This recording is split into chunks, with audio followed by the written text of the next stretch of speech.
There's a relatively new state-of-the-art ultrasound available in some hospitals around the country that can reduce the number of biopsies performed and pinpoint certain cancers using a color-coded detection system. Fox News correspondent Adam Hosley has the story. The technology is called ShearWave Elastography, and it assesses lesions, blood flow, and stiffness of tissue without invasive surgery. Developers say having this information significantly reduces the cost, complications, and number of biopsies performed. There are 2 million breast biopsies a year in the U.S. 80% of those biopsies, the outcome is negative, no cancer found. Suke and his team at SuperSonic Imagine conducted studies and determined that biopsies can be reduced by up to 50% worldwide.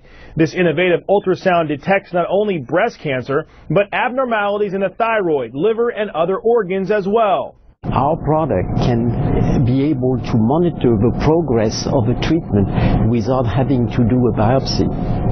We looked at the prostate as well to better guide biopsies of the prostate and lots of other organs. It uses a color-coded system to indicate how stiff tissues are. Hard lesions tend to be malignant and require biopsies, whereas soft ones tend to be benign.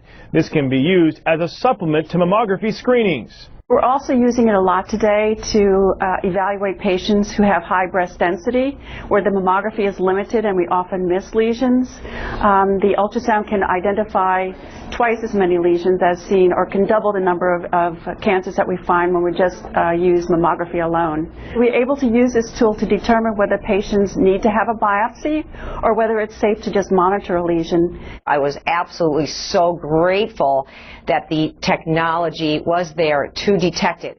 Cindy Krebsbach was diagnosed with breast cancer last December. She says the early detection by using this technology saved her life because her type of cancer does not show up on a mammogram. I didn't go a whole nother year with it growing inside of me and then having it be, a much more advanced stage, and therefore the treatment having to be so much more advanced. So to be honest, as awful as the news was, I was extremely grateful that it was found at the stage that it was found. More accurate, less invasive, and faster. That's important, and it doesn't change the way the physician is performing the ultrasound exam. It's still the same routine. There are only about 170 ShearWave systems in the United States, and they cost about $100,000 per unit as compared to a CT scan or MRI machine, which can cost in the millions. In Los Angeles, Adam Hosley, Fox News.